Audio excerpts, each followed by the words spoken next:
নমস্কার বন্ধুরা, মঞ্জু কিচেন হাউজে আপনাদের স্বাগত। আজকের আমি সন্ধ্যার টিফিনে চায়ের সাথে খাওয়ার জন্য একটা চিড়ে ভাজার রেসিপি আপনাদের বানিয়ে দেখাবো। অল্প তেলে আর কম সময় আপনারা যে কেউ সহজে বাড়িতে বানিয়ে নিতে পারবেন, সেটাই আপনাদের আজকে বানিয়ে দেখাবো। আপনারা পুরো ভিডিওটা প্রথম থেকে শেষ পর্যন্ত দেখতে থাকুন। আর আমি এখানে কারি পাতা তুলতে এসেছি, গাছ থেকে কাটা কারি পাতা তুলে নেব।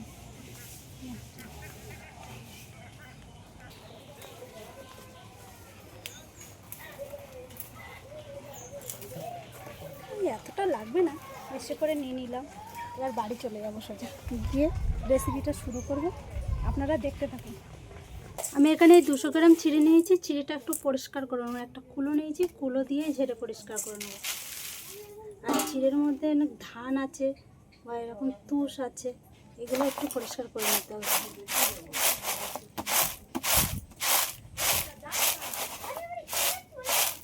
বন্ধুরা, এই চিড়েগুলো তো পরিষ্কার করে নিয়েছি। আর কত ধান বেরিয়েছে, কত নোংরা দেখছেন, চিড়ের মধ্যে কত নোংরা থাকে। এইবার উনুনটা জ্বালিয়ে নেব, নিয়ে চিড়েটাও ভাজবো। উনুনটা জ্বালিয়ে নিয়েছি, কড়াই বসিয়ে দেবো।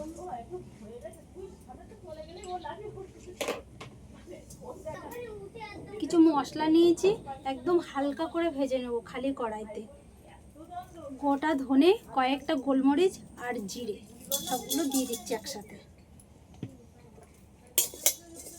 জাস্ট এই মশলাগুলো একটু কাঁচা গন্ধ ছেড়ে যাবে, লাবিয়ে নেব। বেশি কড়া করে ভাজলে হবে না।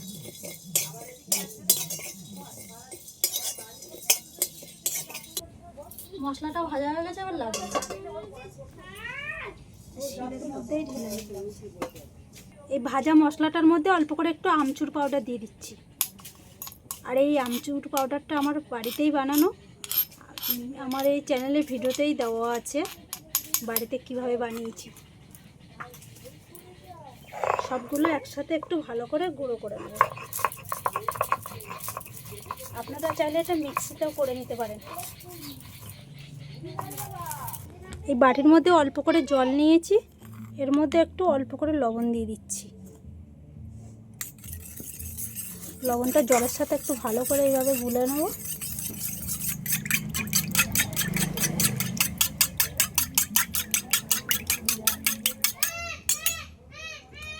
এই লবণ জলটা অল্প করে হাত দিয়ে এইভাবে চিড়েতে এইভাবে ছিটিয়ে দেবো একটু দিয়ে, আর চিড়েটা এইভাবে একটু মেখে নেব। বেশি দেওয়া যাবে না, বেশি দিলে আবার এই চিড়েটা খুব পাতলা নরম হয়ে যাবে অতিরিক্ত, তখন আর ভাজাটা ভালো হবে না, গায়ে তখন লেগে যেতে পারে। এই জন্য হালকা করে একটু এইভাবে ছিটিয়ে দিতে হবে নুন জলটা দিয়ে, চিড়েটা একটু এইভাবে মাখিয়ে নিতে হবে।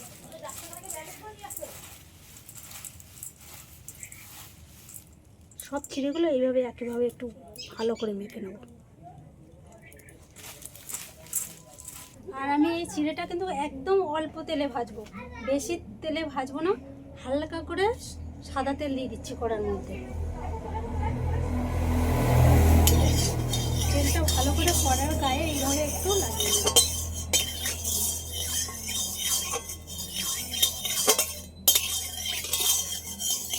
যারা বেশি তেল খেতে পছন্দ করে না, তাদের পক্ষে খুবই ভালো। তেলটা ভালোভাবে গরম হয়ে গেছে, এবার চিড়েগুলো আমি দিয়ে দেবো।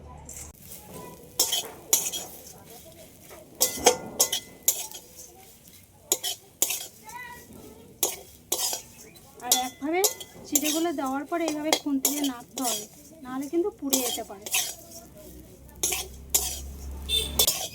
আর এই চিড়েগুলো এইভাবে ভাজতে গেলে চিড়েগুলো একদম ছোট ছোট হয়ে যায়, আর পুরো তেলে ভাজলে চিড়েগুলো একটু বড় বড় লাগবে।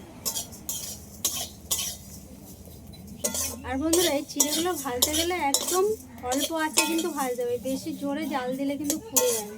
তাহলে এই চিড়েগুলো ভাজা হয়ে গেছে, এবার আমি লাবিয়ে নেব।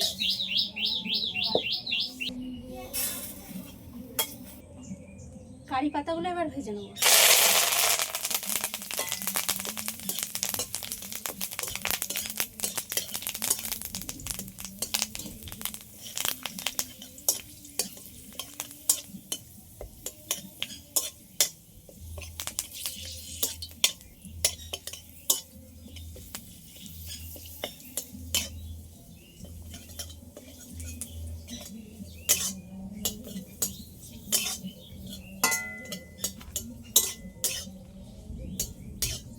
কারি পাতাগুলো ভাজা হয়ে গেছে, এবার আমি তুলে নেব।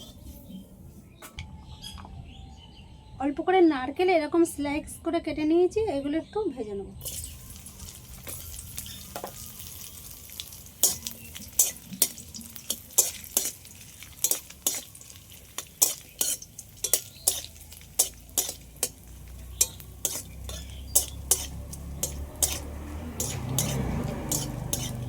নারকেলগুলো ভাজা হয়ে গেছে, এবার তুলে দেবো। এই 2 বাটিতে করে কাজু আর কিশমিশ নিয়েছি, এগুলো একই সাথে ভেজে নেব।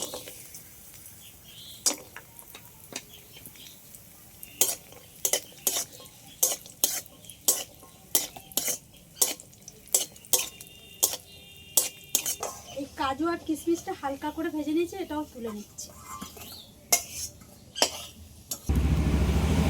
যে মশলাটা ভেজে আর আমি এইভাবে গুঁড়ো করে রেখেছি, এর মধ্যে কিছুটা ম্যাগি মশলা মিশাবো, অল্প করে দিয়ে দিলাম। হালকা করে একটু লবণ দিচ্ছি, ম্যাগি মশলার মধ্যে লবণ আছে যেহেতু, ওই জন্য বেশি দেওয়া যাবে না। এবারে সবগুলো একটু ভালো করে মিশিয়ে নেব।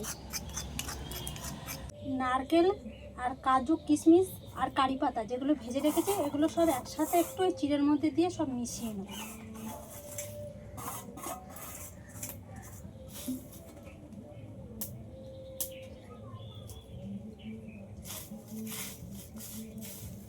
আর এই চিড়েটা ডুবো তেলে ভাজলে কি হয়, দেখতে পুরো সাদা সাদা লাগে। আর এই শুধু খালি কড়াইতে হালকা তেল দিয়ে ভেজেছি তো, এই জন্য একটু কালারটা এরকম দেখাচ্ছে। আর আপনারা এটা মশলা না দিয়ে এইভাবে খেতে পারেন। আমি এর মধ্যে একটু মশলা মিশাবো, 1 চামচ মশলা দিয়ে দিচ্ছি, যে মশলাটা এক্ষুনি বানালাম সেটাই আর একটু দিয়ে দিলাম। আর সবগুলো একসাথে ভালো করে একটু আবার মিশিয়ে নেব। আর বন্ধুরা, এই চিড়ে ভাজাটা কিন্তু আমরা ঘরে অনেক দিন রেখেও কিন্তু এইভাবে খেতে পারি। তো আমার এই ভিডিওটা যদি আপনাদের ভালো লেগে থাকে, লাইক সাবস্ক্রাইব করবেন। আর এরকম নতুন নতুন ভিডিও নিয়ে দেখা হবে পরবর্তী ভিডিওতে।